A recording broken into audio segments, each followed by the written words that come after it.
अस्सलाम वालेकुम नाज़रीन इकराम, रोशनी लाइट चैनल की तरफ से आप सबको खुशामदीद। नाज़रीन इकराम, मेरी आज की वीडियो महमद फ़तेह और सुल्तानी ड्रामा सीरीज़ की किस्त नंबर 31 का रिव्यू है और इसके साथ साथ आने वाली किस्त के वाक़यात पर भी बात होगी। तो नाज़रीन इकराम, सदर आज़म जान दार्ली पाशा एक बेहतरीन परफॉर्मेंस के साथ इस किस्त के किंग और स्टार रहे। इनकी अदाकारी की तारीफ करने के लिए मेरे पास अल्फाज नहीं, और ये एपिसोड देखने के बाद शान शौकत और कुदरत वाला जान दार्ली पाशा याद आ गया जो सीजन 1 में था।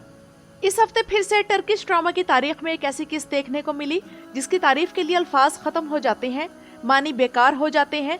जब इस ड्रामे की कोई किस्त देखने के बाद जो खुशी का एहसास मिलता है अगर वो बयान करने लगे तो यानी ये वो शाहकार है जो दोबारा नहीं बन सकता, या अगर बनाने की भी कोशिश की जाए तो इससे बेहतर चीज बनने में सालों लगेंगे।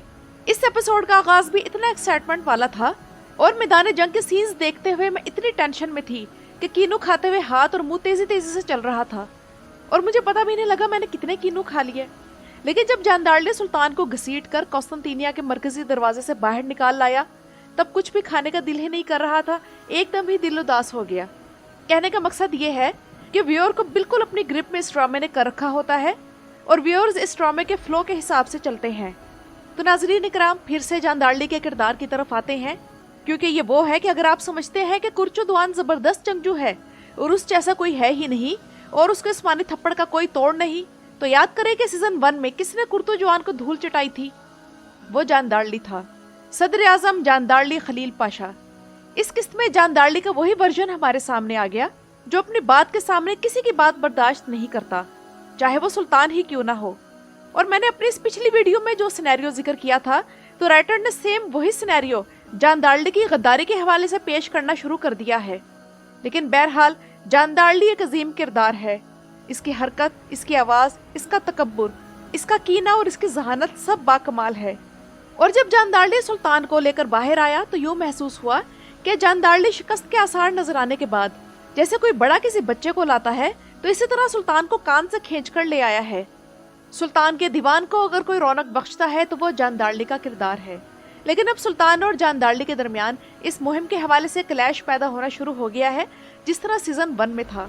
लेकिन अब की बार ये क्लैश इस हवाले से काफी खतरनाक होगा क्योंकि जान दार्ली अपनी जिद में आकर इतना आगे बढ़ जाएगा कि नुतारस के साथ खुफिया राब्ता शायद शुरू कर दे। अगर ये सिनेरियो ना भी दिखाया जाए तब भी सुल्तान ये महसूस करना शुरू हो गए हैं कि जान दार्ली का जिंदा रहना इनकी मुस्तकबिल की हुकूमत और अथॉरिटी के लिए खतरा है। क्योंकि जब सुल्तान ने अल्लाह अकबर का नारा लगाया था तो जान दार्ली के सिवा सब ने इस नारे का जवाब दिया था।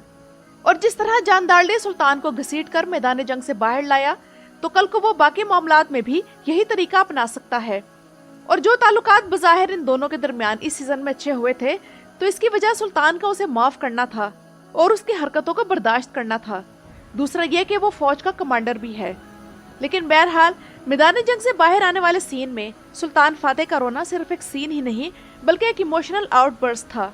बड़ी मुश्किल से मैंने अपने आंसुओं को कंट्रोल किया। कुछ लोगों का ख्याल है कि यहाँ पर जान दार्ली खलील पाशा हक पर थे क्योंकि कॉन्स्टेंटिनोस को फरत ने इतला दे दी थी और वो इसीलिए सुल्तान का इस्तकबाल करने के लिए भरपूर तैयारी के साथ मौजूद थे। लेकिन मसला ये नहीं है, मसला ये है कि जान दार्ली खलील पाशा सुल्तान के कामों में ये कहकर टांग अड़ाता है कि वो सदर आजम है, लेकिन ये उसकी नाअहली है कि बजाय इसके खलील पाशा ही फरत पाशा का राज फाश करता, उल्टा फरत ने जान दार्ली को इस्तेमाल किया। वैसे देखा जाए तो ये सीन हमारे सामने ये वाजे करता है कि उस वक्त के हुक्मरान कितने ईमान वाले थे कि वो कुफार के खिलाफ मैदान जंग में पीछे हटने पर रोया करते थे, जबकि आज के हुक्मरान जंग के नाम से रोते हैं।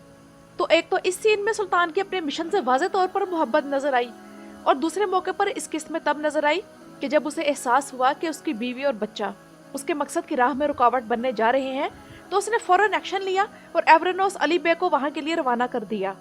बहार खातून का किरदार आहिस्ता आहिस्ता अल्परसलान बियुक सल्जूकलो की गौहर खातून में तब्दील हो रहा है। लेकिन नाज़रीन इकराम, मैं ये बात क्लियर करना चाहूंगी कि असल तारीख में बहार खातून का किरदार बिल्कुल भी ऐसा नहीं था जो कि इस ड्रामे में दिखाया जा रहा है।